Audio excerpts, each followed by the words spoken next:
We need to do a little more research. We need to coordinate the research better than we're doing today. We need the results of these research to be applicable to the agricultural sector to boost production. Former Governor of Nasarawa State, sitting Senator and Chairman of Senate Committee on Agriculture, Abdullahi Adamu, knows exactly what he's talking about because he is first and foremost a farmer. Poor funding and institutional neglect makes research almost absent from Nigeria's bid to revamp agriculture. And when available, research findings are hardly applied to boost agriculture due mainly to intrigues and poor coordination.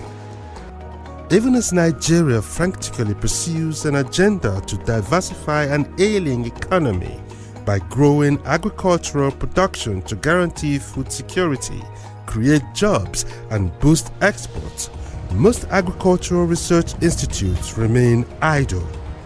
Some are dilapidated, others overgrown with weed. Despite the challenges, great research work is still done by Nigerian experts. Ironically, those who need the findings of those research most overlook such efforts. The challenge of research and Nigeria's agricultural reawakening is our concern this week on Farmers Market. Farmers Market, a program that promotes Nigeria's agricultural prowess, identifies the challenges besetting the sector and advocates policies and programs that will help grow Nigeria's agro-economy.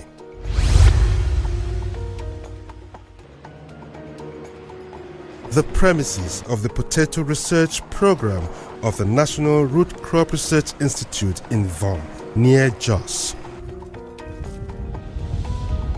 Late 2016, when the country was at the peak of a potato fungal infection known as late blight, the unit was almost deserted, its premises overgrown with weed. Neglect and lack of funding of the federal government potato development program had rendered the researchers in this unit helpless as the late blight ravaged potato farms in Plateau State, cutting production by over 50%. A bewildered and almost frustrated program manager was careful not to step on toes in this interview with Farmers Market. Yeah, we have our headquarters based in Umudike. Normally, they make budget. And once the budget is being released, each program is given its own share of the budget to run its own activity. But as it is now, for this year, things have been, the funding has been very, very low. That's what we have been getting from the institute. So I have contacted my ED. He was saying that the government is trying to see what he can do about it. We normally get subvention monthly, but the last time we got any form of funding here was way back in February, and since then, money has not been able to.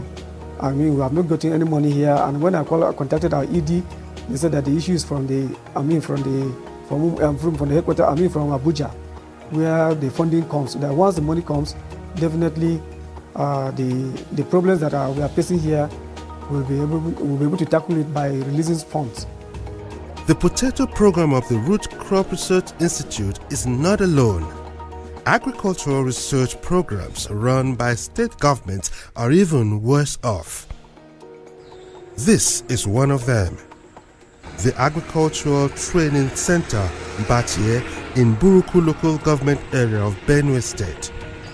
Even though it also houses a federal government oil palm nursery project, it is obvious that not much research or training can be done here. The collapsed buildings, the old and dilapidated tractor, and the absence of any scholarly activity adequately prove the fact. I know that India, for instance, China, for instance, they came out and left Nigeria behind from the third world country of a thing. We know China has become the best economy in the world. What they did was to commission researches in different areas, different fields. And those researches were sponsored by government. For each region, they know what you have economic advantage over. And they say, okay, you, the institutions in this region, concentrate research on this area. And that, so it was like that. So when they gather that, they now use it as their policy for implementation in the nation, as a national policy. That is not found here. So the researches that are done in the universities, colleges of agriculture, polytechnics, are only left in the universities. They are not used by anybody. That is a disconnect. And that is what has made us to be where we are, undeveloped. This is the sad story of most government-established research centers in Nigeria, even as the country seeks agricultural resurgence. Despite the challenges of neglect, lack of funding, and the obvious disconnect between research and agricultural development policies and programs, especially in the States, some research centers have done some commendable work. An example is the ongoing aquaponics project at the National Biotechnology Development Agency in Abuja, a process in which fish farming and soilless crop production are done in one integrated and seamless system. Varieties of highly nutritious rice in Abakaliki, Ofada, Kano, yet Nigeria wastes billions on rice importation. Cocoa in the southwest, and yet top dollar is spent on imported chocolate and beverages. Fruits rot in Benue, Nasarawa, Kogi, yet imported juice line the shops. 82 million hectares of rich arable land, yet no jobs, and food insecurity threatens. Real wealth is in farming, livestock, hatcheries, fisheries, horticulture, and forestry. It's time to act different. Time to bring Nigerian farmers to the market. Farmers Market, growing Nigeria's agro-economy. Showing every Tuesday at 5:30 p.m. and Thursdays at 9:30 a.m. on AIT.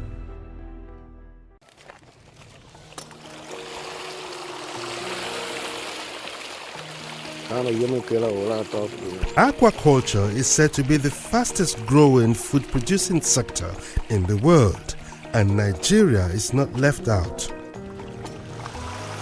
As the demand for cultured fish increases with a fast growing population and wild fisheries approaching their biological limit, this subsector of fish production is expected to double in the next decade.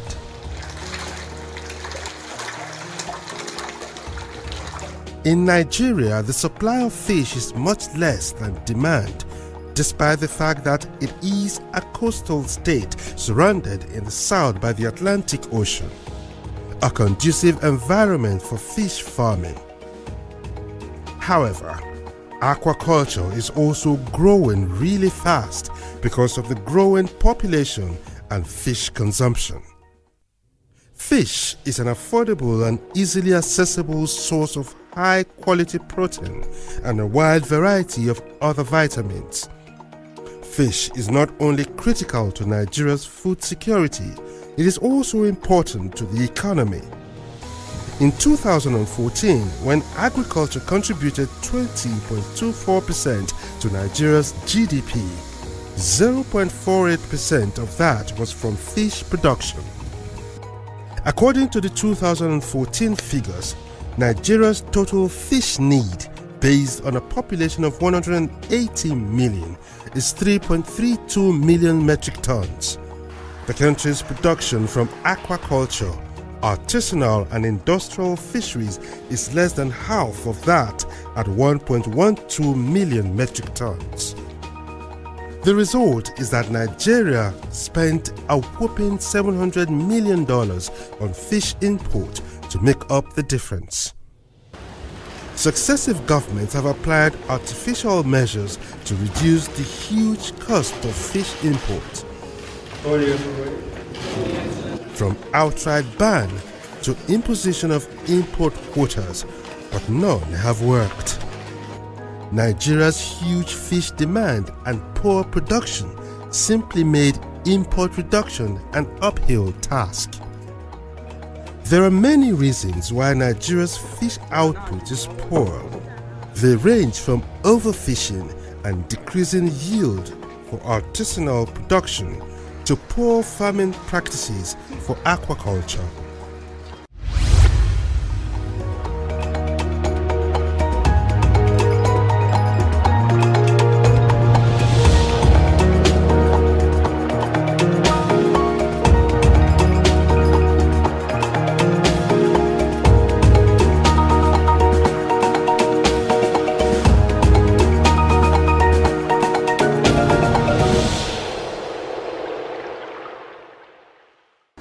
The National Biotechnology Development Agency, NABDA, in Abuja, established under the Ministry of Science and Technology in 2001 to set and promote research and development priorities for Nigeria's socio-economic well-being.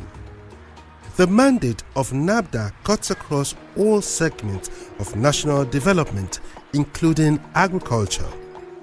However, the agency has done great research work to aid the growth of agriculture, from root crop development to vegetables. Advances in agriculture essentially is application of biotechnology in agriculture. Yeah? So if you are talking about improvement of livestock, of crops in agriculture, you are talking about application of biotechnology in agriculture. So in that sense, it is not difficult to see the place of biotechnology and the place of NABDA in improving the stake of this country in agriculture. Because without biotechnology, you cannot be talking about improvement in agriculture. You cannot be talking about diversifying the economy using agriculture. Separate biotechnology from agriculture, then you are back to square one of the old days of doing things, of the traditional ways of doing things. One of its ongoing projects is in fisheries and aquaponics. The NABDA Fish Nursery. Here, different species of fish are propagated as a demonstration for aquaculture development.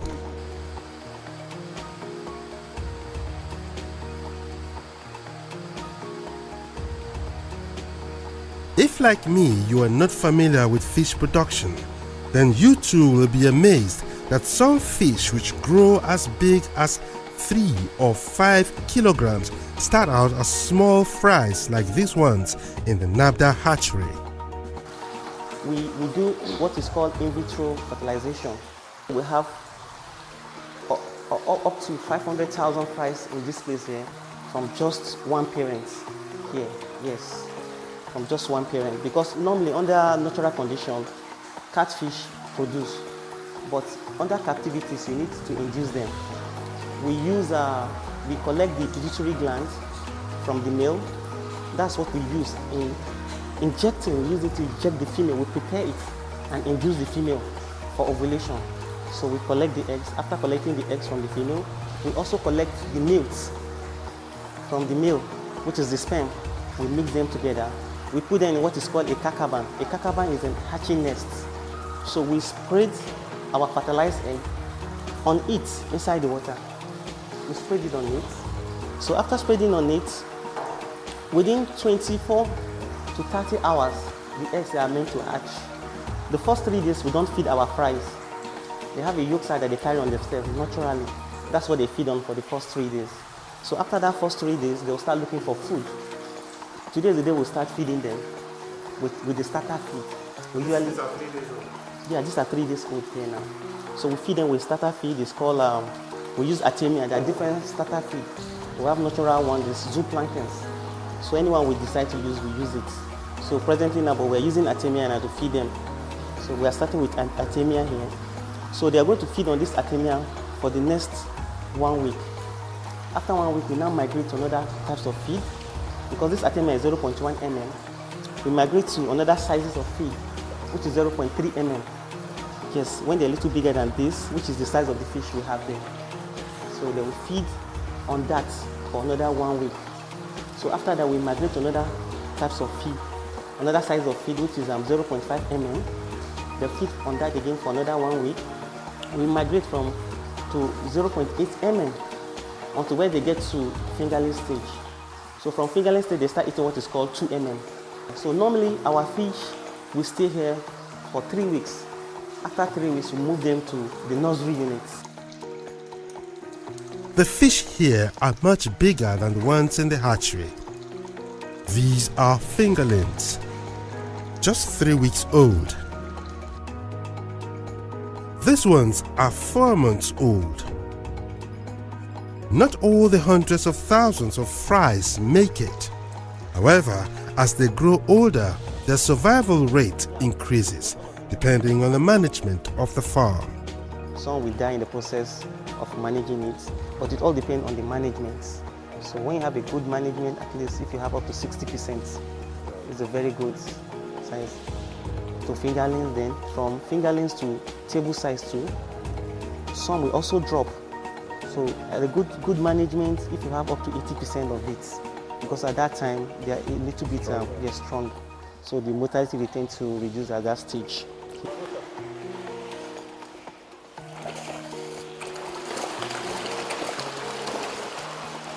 A very active pool of catfish, not quite ready for harvest yet. They're just 3 months old. Now this is one of the products of the National Biotech Development Agency. Normally, a nursery like this will smell sometimes pretty bad too. But you may not notice it, but it doesn't smell at all here. That's because of a reason that we're about to show you.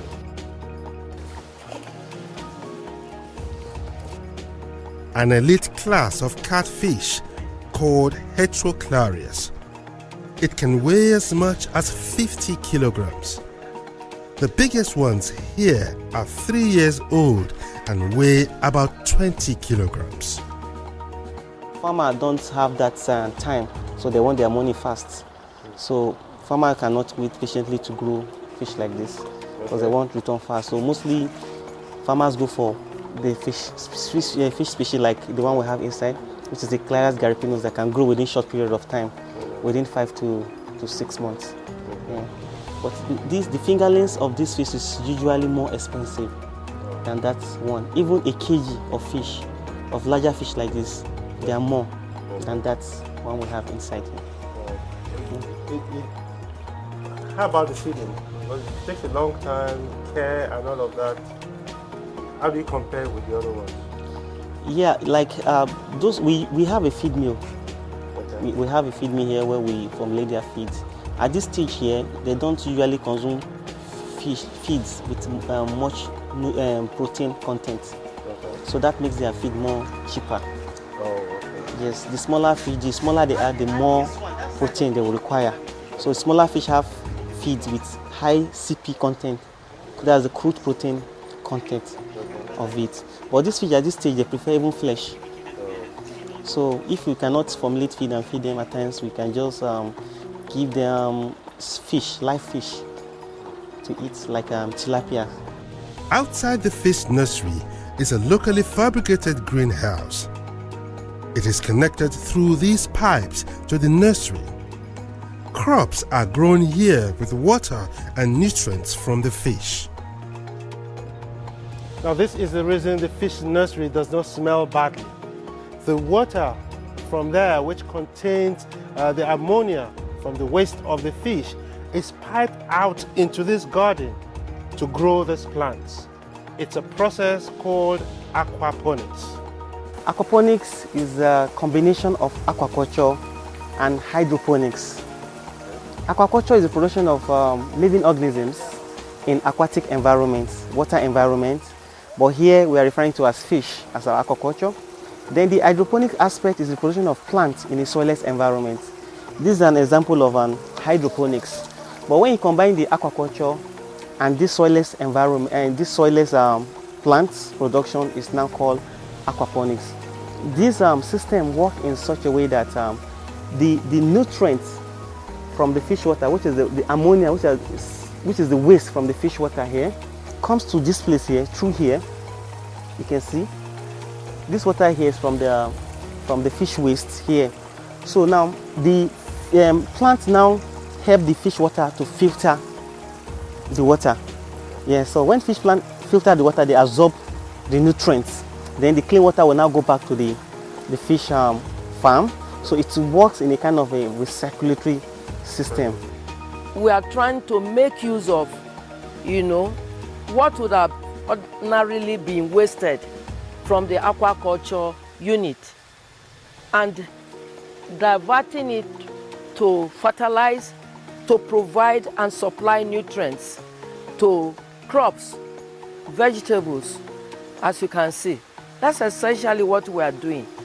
So this is, agricultural biotechnology. We are using techniques to supply nutrients from the aquaculture unit to the crops. And as you can see, we are growing them on ordinary gravel, which traditionally will not support, growth of crops. The nutrients are conveyed in the water and is circulated through the gravel to the crops. The crops require to be anchored, to have their roots anchored on something, and that is why the gravel is important. The gravel could be substituted by any other firm support. The tomato grown here are already fruiting. Okra and lush green pumpkin leaves, a vegetable popularly known as ugu in the local parlance, all grown here on gravel and with nutrients from fish waste. This is a system that is already being used for commercial food production in many developed and developing countries with land and climatic challenges. Places like Japan, where they don't have the luxury of large, huge expanse of land, they just have to maximize the space they have. But we have the luxury, so we have not stirred our minds to go in different ways. But it is about time. Now that we are talking about diversifying the economy using agriculture, this is the right time to begin to bring all these techniques on board. The technologies that can help us maximize our potentials in agriculture. How much of response are you getting from those who make use of research? Ministry of Agriculture, the farmers, private, and those that are private? Well, the Ministry of Agriculture is aware of what we are doing. We are collaborating with them. We are working with them. But it could be better, in the sense that there's a lot of support that we require from them.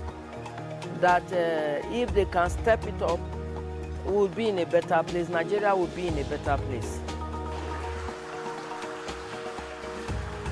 No doubt, water is a critical element in fish farming and production. In recent times, Nigeria has stepped up the campaign to boost dry season farming by investing in the construction and repairs of dams. Aquaponics could be a cheap and easy way to produce fish and agricultural produce all year round. This system economizes water very well. You can establish this kind of system in areas where you don't have much water. And this system works in the presence of some certain microorganisms. They are natural microorganisms. So they are found in the roots of the plant. They are like nitrosomonas and nitrobacters. So how it works is that the fish waste, because fish mainly feed on proteinous food.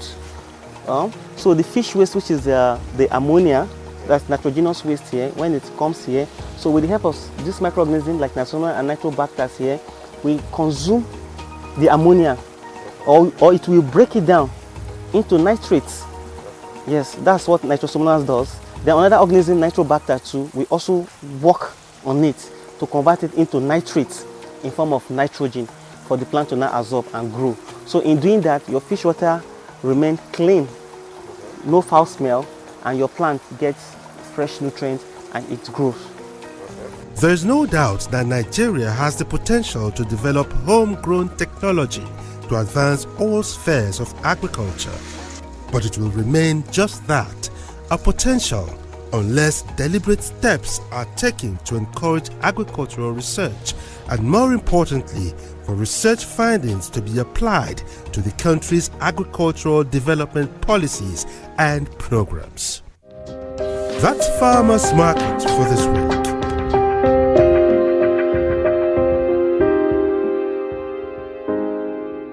For feedback and sponsorship considerations, email us on info@farmersmarketng.com. Follow us on Twitter @farmersmarketng and like our Facebook page.